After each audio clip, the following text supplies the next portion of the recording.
Well, Bitcoin and other cryptocurrencies have been getting a lot of attention lately, especially as we've seen Bitcoin today on Thursday, January 7th, cross 39,000. Who knows where it'll be by the time we actually air the interview, Coach K. And, I want to introduce you. You're a trader, an expert in cryptocurrencies, and are here to kind of educate people on what all this is. And I do have a lot of people ask me, what is Bitcoin? I mean, they don't even really understand the concept. So let's go like super simple here. And I guess just start with like, what is it? How would you explain it to somebody?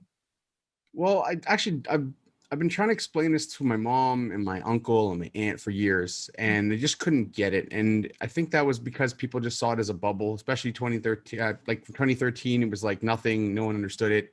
So really what Bitcoin is it's very simple. It is money. It's programmed money that you can take with you anywhere you go. It's not in your bank. It's in your own personal bank. You can put it in your own wallet. It's something that it can be transacted. It can be used for money. It's for spending things. You can use it to save.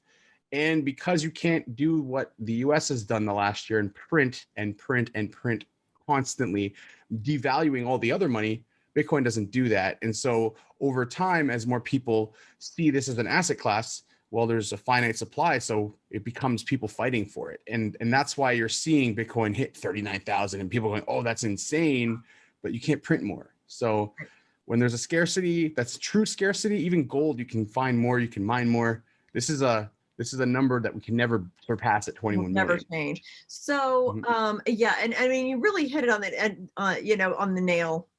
Is that we are seeing so much government spending to respond to the pandemic. I mean, there's $600 checks going out, $2,000, Green New Deal, blah, blah, blah. I mean, all that drives the currency lower as we print more money to pay for all this stuff. And I mean, it's just supply and demand. I mean, the more of something there is, the less value it is, whether it's a US dollar or whatever. So, and that's really, and so people are going to Bitcoin as an alternative, like they would have gone to gold or, maybe another asset class in the past.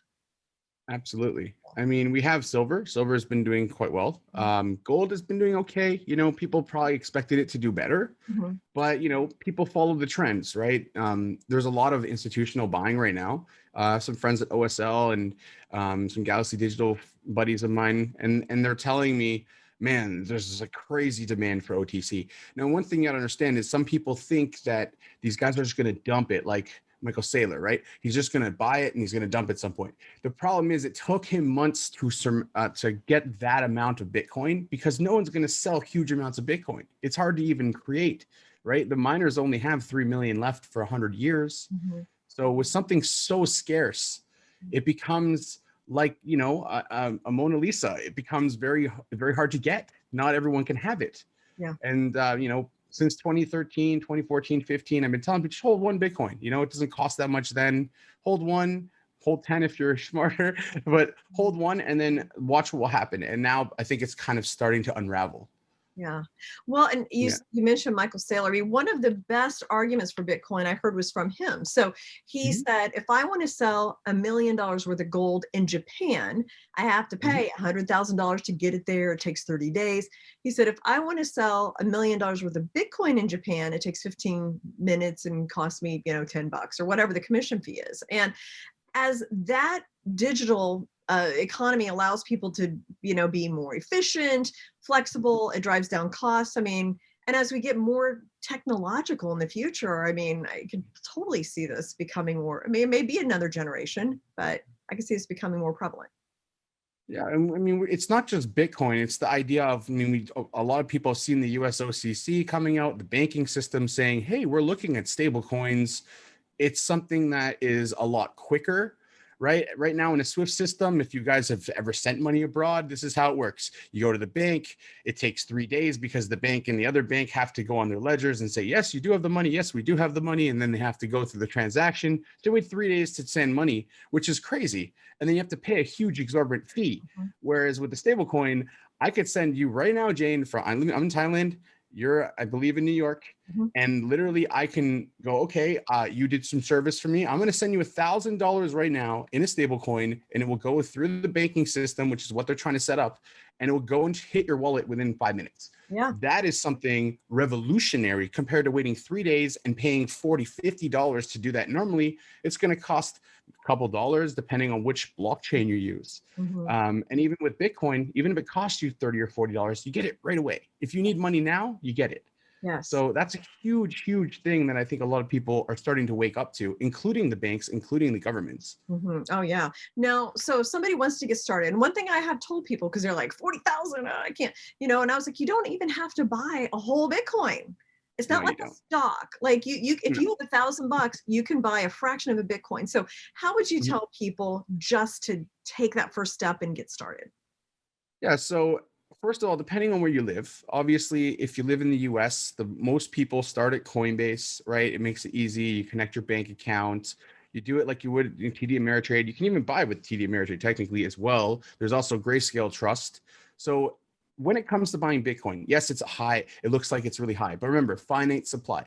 If every millionaire, I'll put it in a number that anyone can understand. If every single millionaire on the earth right now wanted to buy one Bitcoin, they literally cannot get one each. That's how scarce it is. They could get 0.5, not even that much each for every millionaire. Okay. So if you put that perspective and people look at that and they go, wow, that's insane.